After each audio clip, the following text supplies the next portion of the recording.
એક પણ ઓલો ભરેલો ચણિયો થોડોક અધૂરો છે ને પૂરો કરવા માટે સરસ મજાનું હૂતર માગ્યું, પણ અત્યારે નવા જમાનામાં હૂતર ન મળ્યું તો ઊન લઈ અને મારો થોડોક ચણિયો પૂરો કરીશ તો તમને એમ થાય કે નહીં માળીએ ચણિયો પહેર્યો.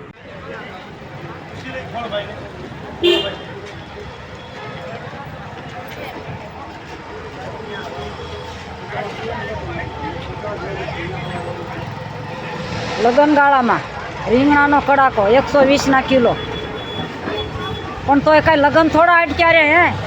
150 કિલો હોય તો લગ્નવાળા ખરીદી કરવાના જ છે લગ્નગાળામાં. પણ હવે વરસાદે વિરામ લીધો છે એટલે નવો ફાલ બેસી ગયો છે, તો હાલ માર્કેટમાં હોયની આસપાસ છે તો રીંગણાની ખરીદી કરવા આવ્યા છે માર્કેટમાં, તો ખરીદી લીધા. હવે અમારે એકલા શું જોતા હોય, 250 જોતા હોય ને. જો સરસ મજાનું ભરપૂર છે માર્કેટ.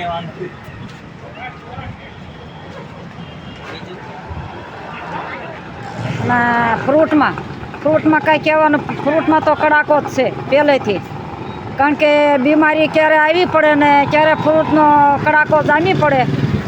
તો બેંગણ સરસ મજાના, તો ફ્રૂટની લારીએ ઊભી રહી ગઈ, જાણે મારી જ લારી હોય. કાંઈ વાંધો નહીં, 5 મિનિટ ઊભા રહ્યા આ આજી ઉપર એટલે મારી હમણાં આજી વહી જાય છે એટલે મારી મોટી જાહે. તો જે માતાજી તારી આટલું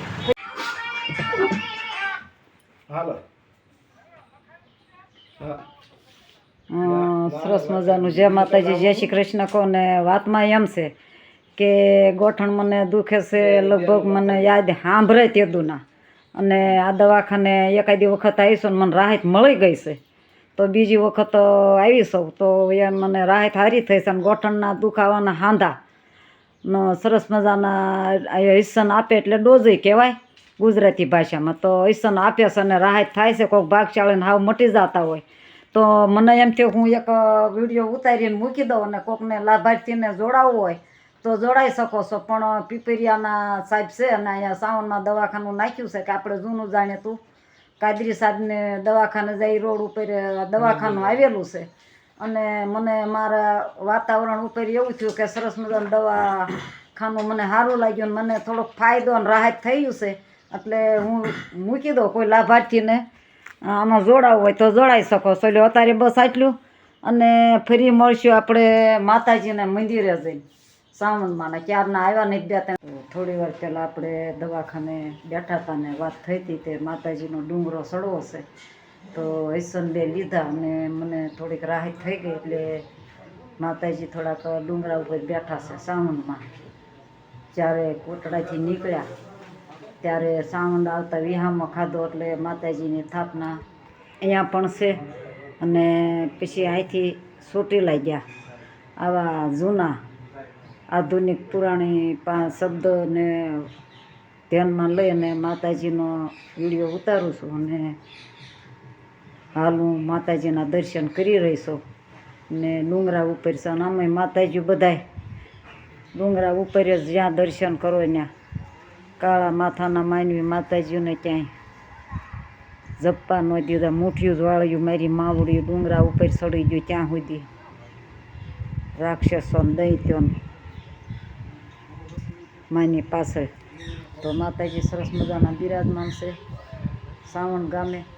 ને સરસ મજાનું વૈસન લીધું અને થોડીક રાહત થઈ ગઈ એટલે હું ડુંગરો ચડી ગઈ અને માના દર્શન પણ મેં કર્યા.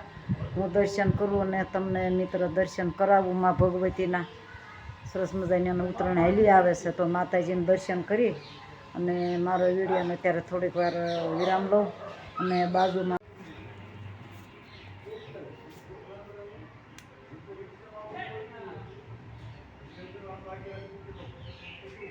મારી ભગવતીઓ જાગતી જોઈતું કળીકાળ કળયુગમાં ડુંગરા માથે બેઠ્યું તો ચોટીલા વાળા માતાજી કહેવાય કે સાવંતવાળા કહેવાય કે ઊંસા કોટડાવાળા કહેવાય. બાજુમાં ભોળાનાથને માતાજીના મંદિરની બાજુમાં માતાજીને હારે એના દેવતા જોઈ હારે. તો જો ભોળાનાથનું મંદિર ચોટીલા જેવું જ છે. અને સાવનને ડુંગરે સરસ મજાના હનુમાનજી મહારાજ, અને આ બાજુ ગણપતિ મહારાજ. તો સરસ મજાનો દિવસ સારો ઉગ્યો ને દર્શન ભોળાનાથના થઈ ગયા, જગતના તાતના દર્શન થઈ ગયા. અને મને એવું થઈ ગયું કે હું દર્શન કરું, માં ભગવતી પાર્વતી પાછળ બેઠા છે. માતાજી કે મારે ક્યાંય ન લીધા મને. અહીંયા સરસ મજાનું કાળ ભૈરવ દાદાનું પણ મંદિર છે.